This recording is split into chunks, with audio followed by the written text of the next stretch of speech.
अस्सलामुअलैकुम। ધોરણ 11 વિષય વાણિજ્ય વ્યવસ્થા અને સંચાલન, જેનું પહેલું પ્રકરણ છે ધંધાનું સ્વરૂપ, હેતુ અને કાર્યક્ષેત્ર, જેની અંદર આપણે આર્થિક પ્રવૃત્તિ અને બિન આર્થિક પ્રવૃત્તિ વિશે માહિતી મેળવી તથા આર્થિક પ્રવૃત્તિના 3 પ્રકાર ધંધો, વ્યવસાય અને રોજગાર છે તેવી સમજૂતી મેળવી, જેની અંદર ધંધા વિશે આપણે તેની લાક્ષણિકતાઓ, તેના હેતુઓ શીખી ગયા. હવે આગળ ધંધાકીય જોખમો વિશે માહિતી મેળવીશું. ધંધાકીય જોખમો: કોઈ પણ ધંધો કરો તો તેની અંદર નફાની અનિશ્ચિતતા અથવા નુકસાન થવાનું જોખમ રહેલું છે, કારણ કે ભાવિ એટલે કે ભવિષ્ય અનિશ્ચિત છે અને તેમાં અનિશ્ચિત બનાવો બનવાના કારણે નફો વધી પણ શકે છે અને ઘટી પણ શકે છે. આથી કહી શકાય કે ધંધાકીય જોખમો સામેનું વળતર એટલે નફો. ધંધાકીય જોખમો સામેનું વળતર એટલે નફો. ધંધામાં 2 સ્વરૂપના જોખમો હોય છે, એક કુદરતી જોખમો અને બીજું છે માનવ સર્જિત જોખમો. કુદરતી જોખમો એવા જોખમ છે કે જેની ઉપર ધંધાકીય વ્યક્તિનો કોઈ અંકુશ હોતો નથી, જેમ કે ધરતીકંપ, પૂર, વાવાઝોડું ને હમણાં હાલમાં જે ચાલી રહી છે તે જોખમ છે કોરોના. આપણે જાણીએ છીએ કે આ પરિસ્થિતિ ઉપર માનવી કાબૂ મેળવી શકતો નથી. તેના કારણે ધંધાદારી વ્યક્તિઓના વેપારી એકમો બંધ પડી ગયા છે અથવા તો ઓછો નફો કમાય છે, ઓછું વેચાણ કરે છે. તો એ કુદરતી જોખમો છે જેને આપણે અંકુશમાં રાખી શકતા નથી. બીજો પ્રકાર છે જોખમોનો, તે છે માનવ સર્જિત જોખમો. માનવ સર્જિત જોખમો એટલે માનવીએ સર્જેલા જોખમો. માનવી દ્વારા જે જોખમો ઊભા કરવામાં આવે છે તે, જેની અંદર આગ, અકસ્માત, કર્મચારીઓની હડતાલ, હુલ્લડ, લૂંટફાટ, ગ્રાહકોની પસંદગીમાં ફેરફાર, માંગમાં ઘટાડો, લોકોની રહેણીકરણીમાં ફેરફાર, રુચિ અને ટેવમાં ફેરફાર, ટેકનોલોજીમાં પરિવર્તન, હરીફાઈ, આ બધા માનવ સર્જિત જોખમો છે. માનવ સર્જિત જોખમો માનવીઓ દ્વારા સર્જના તેની થાય છે, એટલે તે આપણને વધુ નુકસાન પહોંચાડે છે, પરંતુ તેને કાબૂમાં લઈ શકાય છે. ધંધાકીય જોખમો જે ઊભા થાય છે, કુદરતી જોખમો હોય કે માનવ સર્જિત જોખમો હોય, તેની પાછળના કારણો શું છે તે જોઈશું. તો ધંધાકીય જોખમોના કારણોમાં પહેલું છે ટેકનોલોજીમાં ફેરફાર. આપણે જાણીએ છીએ કે દુનિયાની અંદર ઘણા બધા સંશોધનો થઈ રહ્યા છે, શોધખોળો થઈ રહી છે. તેના કારણે ઉત્પાદન પદ્ધતિમાં ફેરફાર થાય છે. એ ફેરફાર આપણે આપણા ધંધાકીય એકમમાં કરવા પડે અને ઉચ્ચતમ ગુણવત્તાવાળું ઉત્પાદન કરવું પડે. ઊંચી ગુણવત્તાવાળું ઉત્પાદન કરવા માટે જે નવી નવી ટેકનોલોજી માર્કેટમાં આવે તે આપણે પણ અપનાવવી પડે.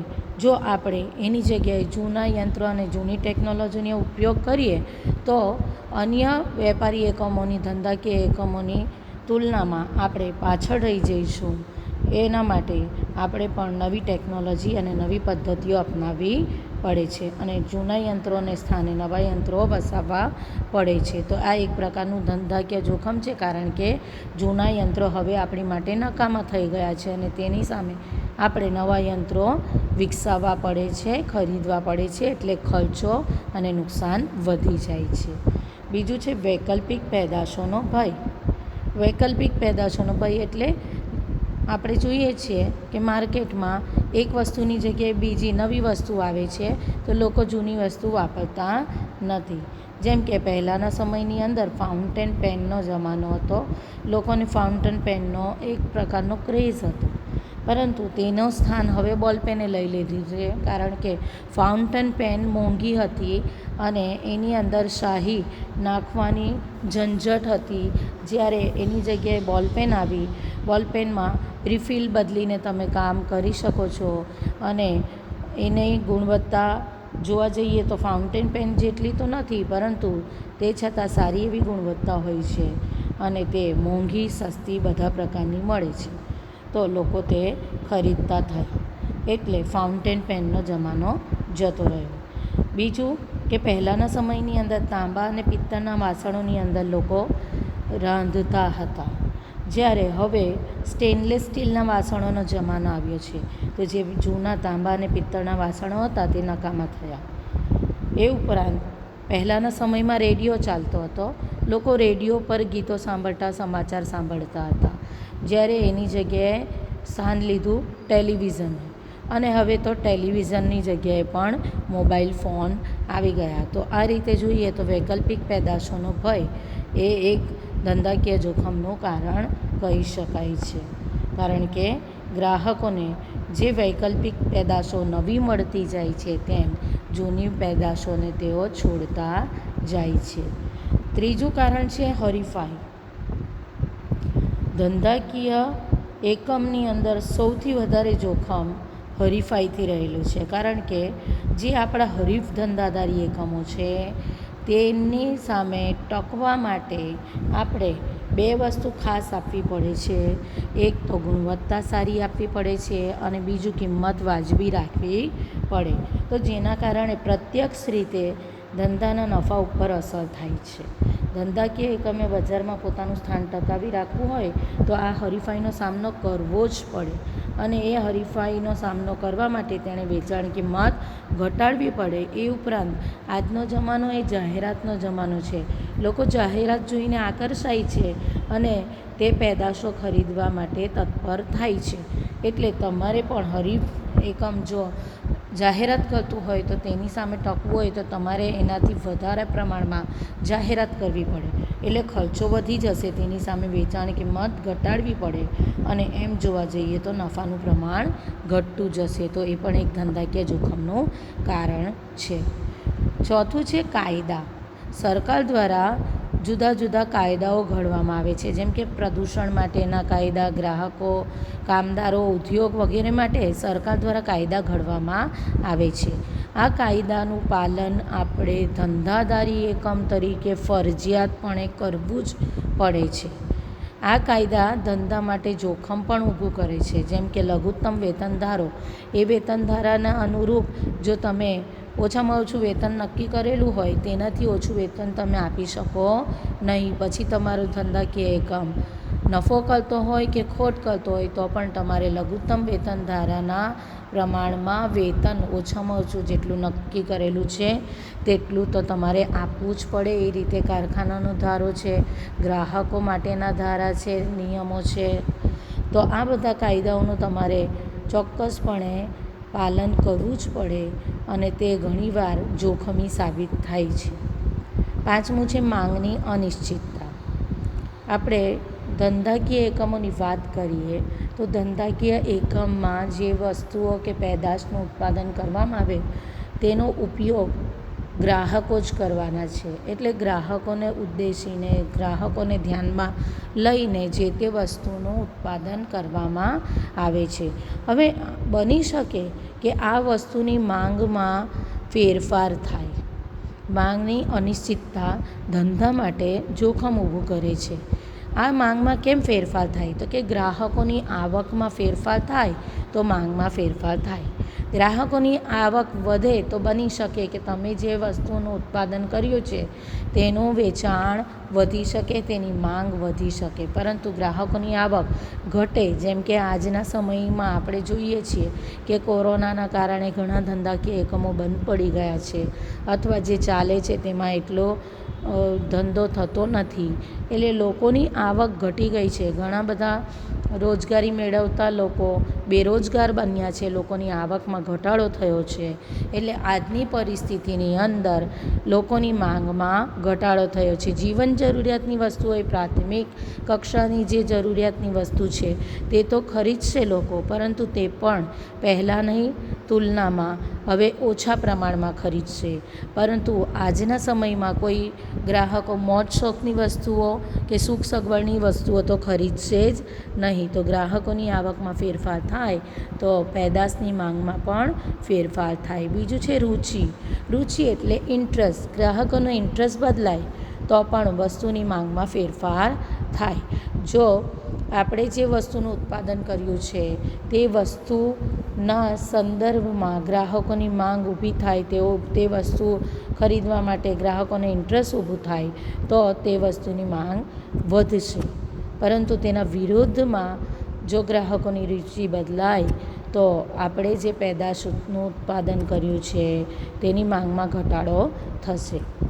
એ રીતના વસ્તુની કિંમતમાં ફેરફાર થાય, કિંમત વધે તો માંગ ઘટશે અને કિંમત ઘટશે તો માંગ વધશે.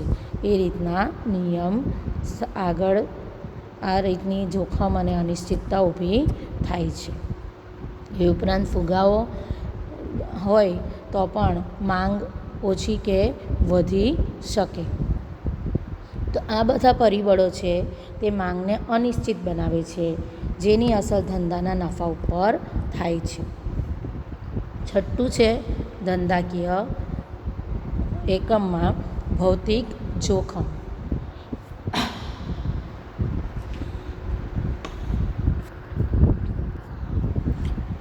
ભૌતિક જોખમ ધંધાની અંદર જે આપણે મિલકતોનો ઉપયોગ કરીએ છીએ તેને ઘણીવાર નુકસાન થઈ શકે તો તે ભૌતિક જોખમ કહી શકાય. જેમ કે યંત્રો છે, સાધનો છે, તે કામ કરતાં બંધ થઈ જાય અથવા તો તેની અંદર કંઈક નુકસાન થાય, તેને રિપેર કરવાનું હોય કે માલ સામાન એક જગ્યાએથી બીજી જગ્યાએ લઈ જતી વખતે, વહન કરતી વખતે નુકસાન થાય ત્યારે ભૌતિક જોખમ ઊભું થાય છે અને તેના કારણે ધંધાકીય એકમને નુકસાન થાય છે.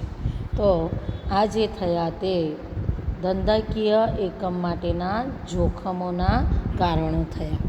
આગળ જોઈએ તો જે ધંધાકીય પ્રવૃત્તિની વાત કરી છે, આપણે આર્થિક પ્રવૃત્તિની વાત કરી છે, તેમાં પહેલું આપણે જોયું ધંધો.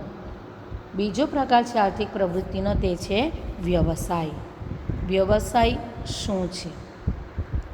તો વ્યક્તિ પોતાની વિશિષ્ટ આવડત, જ્ઞાન, તાલીમ અને વ્યવસાયિક શિક્ષણ દ્વારા સેવા પૂરી પાડી બદલામાં ફી મેળવે તો તે પ્રવૃત્તિને વ્યવસાય કહે છે.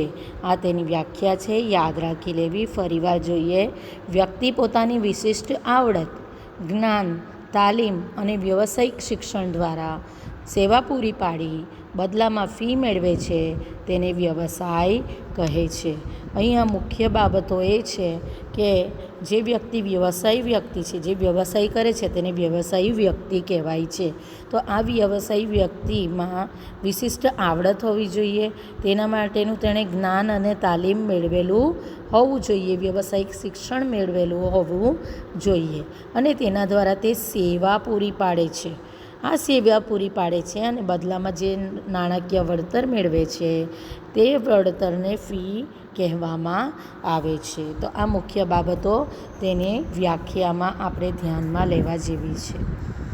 વ્યવસાય કરતી વ્યક્તિ એ જે તે વ્યવસાયિક સંગઠનનું સભ્યપદ મેળવવું પડે છે.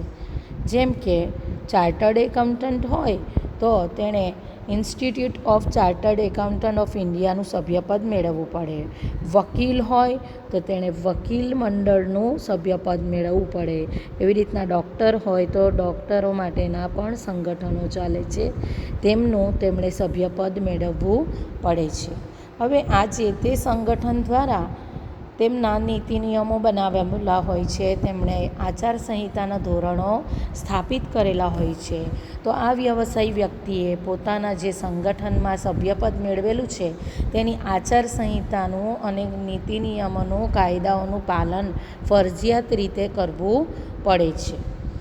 આ રીતે જોવા જઈએ તો ચાર્ટર્ડ એકાઉન્ટન્ટ હોય, ડૉક્ટર હોય, વકીલ હોય, સોલિસિટર હોય, આ બધી વ્યવસાયી વ્યક્તિઓએ પોતપોતાના સંગઠનોની આચારસંહિતાનું પાલન કરવું પડે છે. વ્યવસાયિક આવડતનો ઉપયોગ નોકરી માટે પણ થઈ શકે છે, પરંતુ તે જો સ્વતંત્ર રીતે કાર્ય કરે તો તે વ્યવસાયી કહેવાય અને તે પ્રવૃત્તિને વ્યવસાય કહેવાય. પરંતુ જો તે નોકરીના ઉપયોગમાં લેવાય તો તે નોકરી કહેવાશે, વ્યવસાય કહેવાશે નહીં. જેમ કે ડૉક્ટર પોતાનું સ્વતંત્ર દવાખાનું ચલાવે તો તે વ્યવસાય કહેવાશે, પરંતુ ડૉક્ટર કોઈ હોસ્પિટલમાં નોકરી સ્વીકારે અને તેના બદલામાં વેતન મેળવે તો તે રોજગાર કહેવાશે. પોતે દવાખાનું ચલાવે અને ફી મેળવે તો વ્યવસાય કહેવાશે. પરંતુ કોઈ હોસ્પિટલમાં નોકરી કરે અને તેના બદલામાં વેતન મેળવે તો તે રોજગાર કહેવાશે. રોજગાર વિશે આગળ સમજૂતી મેળવીશું. અહીંયા તમારે એટલું ધ્યાન રાખવાનું છે કે વ્યક્તિ પોતાની વિશિષ્ટ આવડત, જ્ઞાન, તાલીમ અને વ્યવસાયિક શિક્ષણ દ્વારા સેવા પૂરી પાડી બદલામાં ફી મેળવે તો તેને વ્યવસાય કહેવાય. આપણે વ્યવસાયની લાક્ષણિકતાઓ જોઈશું. પહેલું છે, વ્યવસાયિક વ્યક્તિએ વ્યવસાય માટે વિશિષ્ટ જ્ઞાન, ચાતુર્ય અને વ્યવસાયનું શિક્ષણ પ્રાપ્ત કરવું પડે. જેમ કે ચાર્ટર્ડ એકાઉન્ટન્ટ કોઈ પણ વ્યક્તિ બની શકતું નથી. તેની માટે તેણે વ્યવસાયનું શિક્ષણ પ્રાપ્ત કરવું પડે, એટલે કે CAનો કોર્સ કરવો પડે. એની સાથે સાથે એને વિશિષ્ટ જ્ઞાન પણ હોવું જોઈએ, તેમાં ચાતુર્ય પણ હોવું જોઈએ, તેમાં આવડત પણ હોવી જોઈએ. તો આ બધા ગુણો હોય તો જ વ્યક્તિ વ્યવસાય કરી શકે. વ્યવસાયમાં વિશિષ્ટ જ્ઞાન, ચાતુર્ય કે વ્યવસાયનું શિક્ષણ વગર વ્યવસાય કરી શકાતું નથી. બીજું છે, સેવાના બદલામાં ફી મેળવે છે. વ્યવસાયિક વ્યક્તિ હોય તો તે સેવા કરે છે અને સેવાના બદલામાં જે નાણાકીય વળતર મેળવે છે તેને ફી કહેવાય છે. જો કે આ ફીનું ધોરણ ઊંચું કે નીચું હોઈ શકે, એટલે કે વ્યવસાયિક વ્યક્તિનું તેની આવડત, જ્ઞાન અને અનુભવને આધારે ફીનું ધોરણ અલગ અલગ હોય છે. જો ખૂબ કુશળ વ્યવસાય વ્યક્તિ હશે, તેમાં જ્ઞાન સારું એવું હશે અને અનુભવી હશે કે જેનો લાભ લેવાથી જે એનો ગ્રાહક વર્ગ છે તો તેને ચોક્કસપણે ફાયદો થાય અને આગળ તરત જ એને એ સેવાનો લાભ મળી શકતો હોય એવું હોય તો તે વ્યક્તિ ફી વધારે મેળવી શકે છે. પરંતુ આ ઓછો અનુભવ હોય, તરતનું વ્યવસાય શરૂ કર્યું હોય, જેના વિશે લોકોને માહિતી ન હોય તેવી વ્યક્તિનું ફીનું ધોરણ ઓછું હશે. ત્રીજું છે, વ્યવસાયિક વ્યક્તિનો પ્રાથમિક ઉદ્દેશ તો સેવાનો જ હોય છે. જેમ કે ડૉક્ટર હોય તો તેણે પોતાના જે મરીઝ આવે છે, પેશન્ટ આવે છે, તેમની સેવા કરવાનો ઉદ્દેશ્ય હોય છે. વકીલ હોય તો એના જે ગ્રાહક હોય તેને અસીલ કહેવાય, તો અસીલના વતી તે કેસ લડે છે, એટલે એ પણ સેવાનો હેતુ ધરાવે છે. એટલે વ્યવસાયિક વ્યક્તિનો પ્રાથમિક ઉદ્દેશ સેવાનો હોય છે. ચોથું છે, આવક મેળવવા માટેની સ્વતંત્ર પ્રવૃત્તિ છે. કોઈના તાબા હેઠળ કાર્ય કરવાનું હોતું નથી. વ્યવસાયમાં સ્વતંત્ર પ્રવૃત્તિ થાય છે અને તેમાં પણ આવક મળે છે, જેને ફી કહેવામાં આવે છે. પાંચમું છે, વ્યવસાયી વ્યક્તિને ઉત્પાદન સાથે સંબંધ નથી. એટલે વ્યવસાયની અંદર કોઈ ચીજ વસ્તુ બનાવવામાં કે ઉત્પાદિત કરવામાં આવતી નથી, પરંતુ અહીંયા સેવા સાથે સંબંધ છે અને વિવિધ વ્યક્તિઓની અંગત અને ધંધાકીય જરૂરિયાતો સંતોષવામાં આવે છે. એટલે વ્યવસાયી પ્રવૃત્તિને ઉત્પાદન સાથે કોઈ સંબંધ નથી, તેમાં સેવા આપવામાં આવે. જેમ કે ઉદાહરણ છે, વકીલ ફી મેળવીને અસીલ માટે કોર્ટમાં કેસ લડે છે. આગળ જોઈએ, જે તે વ્યવસાયિક સંગઠને નક્કી કરેલી વ્યવસાયની આચારસંહિતાનું પાલન કરવું આવશ્યક છે. આગળ આપણે જ્યારે વ્યવસાયનો અર્થ મેળવીએ ત્યારે જ આપણે સમજૂતી મેળવી કે વ્યવસાયી વ્યક્તિએ જે તે વ્યવસાયિક સંગઠનનું સભ્યપદ મેળવવું પડે છે અને એ સંગઠને જે નીતિ નિયમો, જે કાયદાઓ બનાવેલા હોય છે તેને આચારસંહિતા કહેવાય છે. આ આચારસંહિતાનું પાલન ફરજિયાતપણે વ્યવસાયિક વ્યક્તિએ કરવું પડે છે. અને સાતમું છે, અનિશ્ચિત નાણાકીય વળતર. વ્યવસાયની અંદર જે નાણાકીય વળતર મળે છે તે અનિશ્ચિત હોય છે, કારણ કે જે એમના ગ્રાહકો છે વ્યવસાયીના તે કદાચ ઓછા પણ હોઈ શકે, કદાચ વધી પણ શકે. જેમ કે ડૉક્ટર પાસે રોજ જ પેશન્ટ કોઈક વાર ઓછા હોય, કોઈક વાર વધારે હોય. જેમ કે બીમારીનું વાતાવરણ હોય તો વધારે પેશન્ટ હશે અને બાકી અન્ય સંજોગોમાં સામાન્ય પેશન્ટ હશે. એટલે નાણાકીય વળતર અનિશ્ચિત હોય છે. કોઈક વાર વધારે વળતર મળે, કોઈક વાર ઓછું મળે. તો આ થઈ વ્યવસાયની લાક્ષણિકતાઓ. આગળ આપણે જોઈએ, આર્થિક પ્રવૃત્તિના 3 પ્રકારમાં આપણે ધંધો જોઈ ગયા, વ્યવસાય જોઈ ગયા. ત્રીજું છે રોજગાર. રોજગાર કોને કહેવાય છે? નિશ્ચિત વેતનના બદલામાં અન્ય સાથેના કરાર અનુસાર સોંપેલું કાર્ય કરવાની આર્થિક પ્રવૃત્તિ એટલે રોજગાર. ફરીવાર જોઈએ. નિશ્ચિત વેતનના બદલામાં અન્ય સાથેના કરાર અનુસાર સોંપેલું કાર્ય કરવાની આર્થિક પ્રવૃત્તિ એટલે રોજગાર. વ્યાખ્યામાં આવ્યું કે નિશ્ચિત વેતન એટલે કે અહીંયા જે નાણાકીય વળતર મળે છે તેને વેતન કહેવાય છે.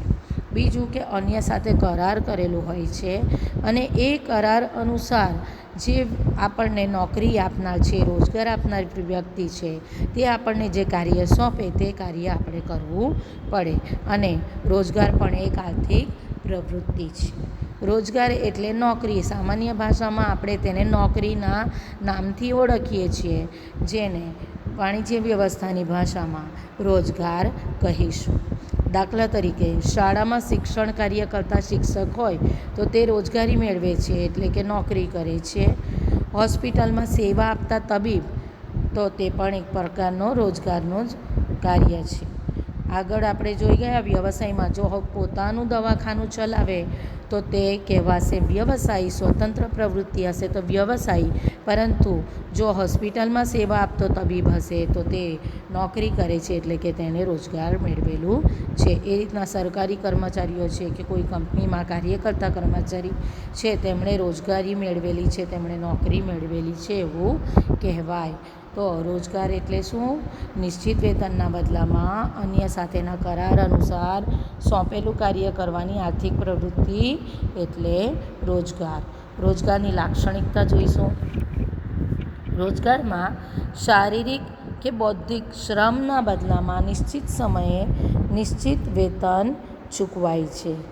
જે રોજગારી મેળવનાર વ્યક્તિ છે તેને શારીરિક કે બૌદ્ધિક શ્રમ કરવું પડે છે અને એ શ્રમના બદલામાં નિશ્ચિત સમયે અને નિશ્ચિત વેતન મળે છે. નિશ્ચિત સમયે આ સમયગાળો વધારે કરીને તો માસિક હોય છે.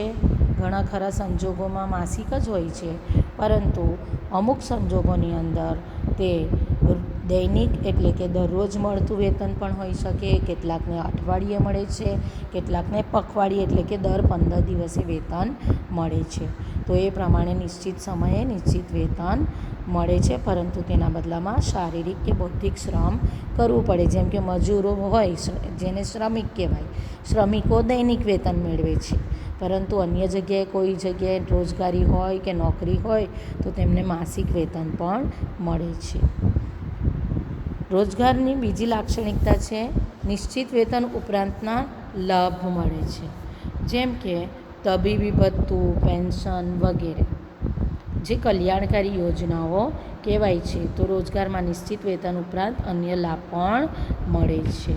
એટલે કે પગાર, જેને આપણે સામાન્ય ભાષામાં પગાર કહીએ છીએ, તેને આપણે વાણિજ્ય વ્યવસ્થામાં વેતન કહીશું. તેને દરમાયો પણ કહી શકાય. તો વેતન, દરમાયા કે પગાર ઉપરાંત તબીબી ભથ્થું, પેન્શન કે અન્ય લાભો પણ મળી શકે છે. ત્રીજું છે રોજગારમાં કરાર અનુસાર રોજગાર આપનારના તાબામાં રહી સોંપેલું કાર્ય કરવાનું હોય છે. અહીં આપણે વ્યાખ્યામાં જોઈ ગયા કે કરાર અનુસાર જેણે આપણને રોજગાર આપેલું છે તે આપણને જે કાર્ય સોંપે તો તે કાર્ય આપણે તેના તાબામાં રહીને કરવું પડે છે. તે જે કાર્ય સોંપે તે કરવું પડે. ચોથું છે રોજગારમાં રોજગાર મેળવનાર વ્યક્તિ માટેની લાયકાત, કાર્યનો સમય, નિવૃત્તિ પછીના લાભ વગેરે નિશ્ચિત હોય છે. એટલે કે જ્યારે તમે રોજગારી મેળવો છો ત્યારથી જ આ બધી વિગતો નક્કી જ હોય છે. જેમ કે કોઈ જગ્યાએ રોજગારી મેળવવી છે, જેમ કે હોસ્પિટલમાં નોકરી કરવી છે, રોજગારી મેળવવી છે, તો એની માટે એની લાયકાત નક્કી હોય છે. શિક્ષણ ખાતાની અંદર એટલે કે શાળાની અંદર શિક્ષક તરીકે નોકરી કરવી હોય તો તેની માટેની લાયકાત પણ નક્કી હોય છે. તે બધાનો કાર્યનો સમય પણ નક્કી હોય છે.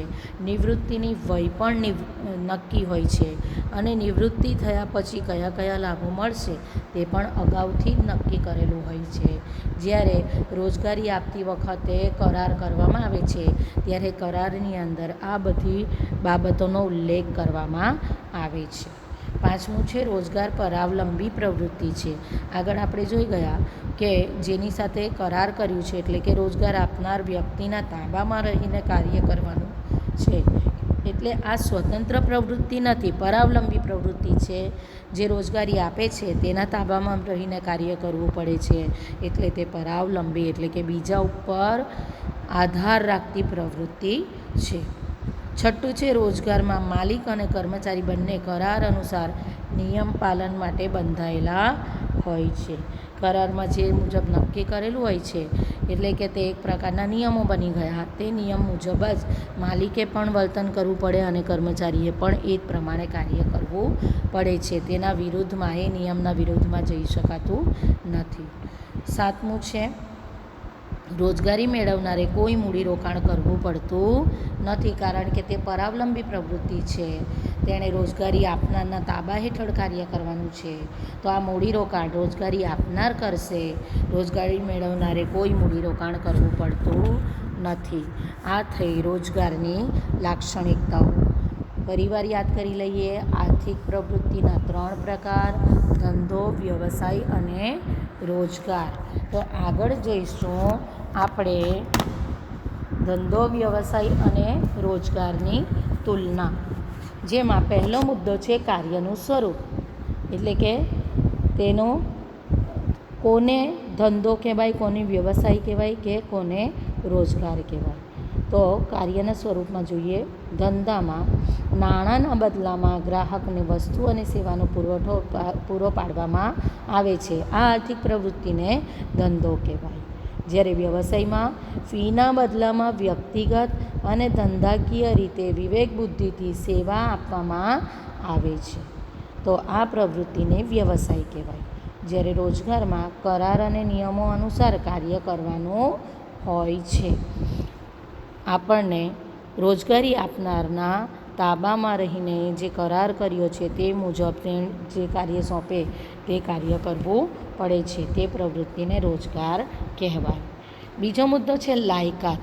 ધંધામાં કોઈ શૈક્ષણિક લાયકાત અનિવાર્ય નથી. એટલે કોઈ પણ વ્યક્તિ ધંધો કરી શકે છે. તે શિક્ષિત હોય કે અશિક્ષિત હોય, કોઈ પણ વ્યક્તિ ધંધો કરી શકે. તેમાં કોઈ શૈક્ષણિક લાયકાતની જરૂરિયાત હોતી નથી.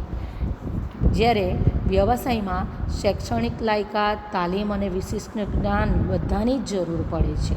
તેના સિવાય વ્યવસાય કરી શકાતું નથી. કોઈ પણ વ્યક્તિ શિક્ષક બની શકતું નથી, કે કોઈ પણ વ્યક્તિ ડૉક્ટર બની શકતું નથી, કે કોઈ પણ વ્યક્તિ ચાર્ટર્ડ એકાઉન્ટન્ટ બની શકતું નથી, કે વકીલ બની શકતું નથી. તેના માટેની શૈક્ષણિક લાયકાત, તાલીમ અને વિશિષ્ટ જ્ઞાન તેમણે મેળવવું પડે છે. જ્યારે રોજગાર હોય તો રોજગારમાં તેમના કાર્યના સ્વરૂપ અનુસાર લાયકાત જરૂરી હોય છે. જેમ કે શ્રમિકો હોય તો તેમણે કોઈ શૈક્ષણિક લાયકાત મેળવવાની જરૂર નથી. પરંતુ અન્ય જગ્યાએ જો રોજગારી મેળવવાની હોય તો તેમણે જે કાર્ય કરવાનું હોય તે પ્રમાણેની શૈક્ષણિક લાયકાત કે તાલીમ કે વિશિષ્ટ જ્ઞાનની જરૂર હોય તો તે મેળવવું પડે. તેના વગર રોજગારી કરી શકાય નહીં. એટલે રોજગારમાં કાર્યના સ્વરૂપ અનુસાર લાયકાત જરૂરી હોય છે. ત્રીજો મુદ્દો છે બદલો કે વળતર. બદલો કે વળતર, જે નાણાકીય વળતર મળે છે તેને આ ત્રણેય પ્રવૃત્તિ, ધંધો, વ્યવસાય કે રોજગાર, આર્થિક પ્રવૃત્તિની અંદર અલગ અલગ નામથી ઓળખવામાં આવે છે. જેમ કે ધંધામાં જે નાણાકીય વળતર મળે છે તેને નફો કહેવામાં આવે છે. વ્યવસાયમાં જે નાણાકીય વળતર મળે તેને ફી કહેવાય છે. રોજગારમાં જે નાણાકીય વળતર મળે તેને પગાર, વેતન કે દરમાયો કહેવામાં આવે છે. ચોથું છે મૂડી. ધંધો હોય તો ધંધાના સ્વરૂપ અને પ્રકાર અનુસાર ધંધાના માલિકે મૂડી રોકાણ કરવું પડે છે. એટલે ધંધાના સ્વરૂપ અને પ્રકાર અનુસાર મૂડીની જરૂરિયાત રહે છે. જ્યારે વ્યવસાયમાં, એમ તો વ્યવસાયમાં સેવા પૂરી પાડવાની છે, પરંતુ તેને વ્યવસાય માટે તમારે જે ઓફિસ કે જે મકાનની જરૂર હોય તો તે મકાન કે ઓફિસ માટે તમારે મૂડી રોકાણ કરવું પડે એટલે સ્થાપના સમયે મર્યાદિત મૂડીની જરૂરિયાત રહે છે. જ્યારે રોજગારમાં કોઈ પ્રકારની મૂડીની જરૂરિયાત હોતી નથી, કારણ કે અહીં આ રોજગાર જે છે તે પરાવલંબી પ્રવૃત્તિ છે, એટલે રોજગારી આપનારે મૂડીરોકાણ કરવું પડે છે, રોજગારી મેળવનારે મૂડીરોકાણ કરવું પડતું નથી. 5મું છે જોખમ. ધંધામાં નફાની અનિશ્ચિતતા અને નુકસાનનું જોખમ રહેલું હોય છે, કારણ કે જુદી જુદી પરિસ્થિતિમાં નફો વધી પણ શકે છે અને ઘટી પણ શકે. જો નફો ઘટે અથવા તો નફો મળતો બંધ થાય તો ધંધાકીય એકમ બંધ કરી દેવું પડે. બીજું છે વ્યવસાય. વ્યવસાયમાં નિશ્ચિત રકમની ફી ન મળે તેવું જોખમ રહેલું છે. મોસ્ટલી તો એવું થતું નથી, પણ કેટલીક વાર એવું બને કે નિશ્ચિત રકમની ફી મળતી નથી. જ્યારે રોજગારમાં નિયમ અનુસાર નિયમિત રીતે ચોક્કસ વેતન મળતું હોવાથી જોખમ ઓછું હોય છે. અમુક સંજોગોની અંદર એવું બની શકે કે જે રોજગારી આપનાર છે તેમની આર્થિક પરિસ્થિતિ સારી ન હોય તો વેતનનું જોખમ હોઈ શકે. 6 છે આચારસંહિતા. આચારસંહિતા એટલે નિયમ. તો ધંધાની અંદર કાયદાકીય નિયમોનું પાલન કરવું પડે. આ કાયદાકીય નિયમો સરકાર દ્વારા બનાવવામાં આવેલા હોય છે. જ્યારે વ્યવસાયમાં જે તે વ્યવસાયી સંગઠન દ્વારા નક્કી થયેલા આચારસંહિતાના નિયમોનું પાલન કરવું પડે. અને રોજગારમાં કરાર અનુસાર કાર્ય કરવાનું હોવાથી કરાર દ્વારા નક્કી થતા નિયમોનું પાલન કરવું પડે છે. 7મું છે માલિકી હિતની ફેરબદલી. માલિકી હિતની ફેરબદલી એટલે કે જો ધંધો આપણી માલિકીનો હોય તો આપણે અન્ય વ્યક્તિને તેની માલિકી સોંપી શકીએ છીએ, એટલે કે ધંધો વેચી શકીએ છીએ, તો આપણી માલિકી અન્યને ફેરવીને બદલીને આપી શકીએ. એટલે ધંધામાં માલિકી હિતની ફેરબદલી શક્ય છે. જ્યારે વ્યવસાયમાં તો આપણે શૈક્ષણિક લાયકાત, તાલીમ અને વિશિષ્ટ જ્ઞાન દ્વારા સેવા પૂરી પાડીએ છીએ, એટલે તેમાં માલિકી હિતની ફેરબદલી શક્ય નથી. જ્યારે રોજગારની અંદર કોઈ માલિકી હક જ નથી હોતો કે જેથી આપણે એની ફેરબદલી કરી શકીએ, એટલે રોજગારમાં માલિકી હિતની ફેરબદલી થઈ શકતી નથી, કારણ કે તેમાં કોઈ માલિકી હક હોતો નથી. વિદ્યાર્થીની મિત્રો, આ થયું ધંધો, વ્યવસાય અને રોજગાર વચ્ચેની તુલના. આજનું સેશન અહીં સમાપ્ત કરીશું. આગળ ફરીવાર મળીશું. ત્યાં સુધી ઘરે રહો, સુરક્ષિત રહો. Good bye.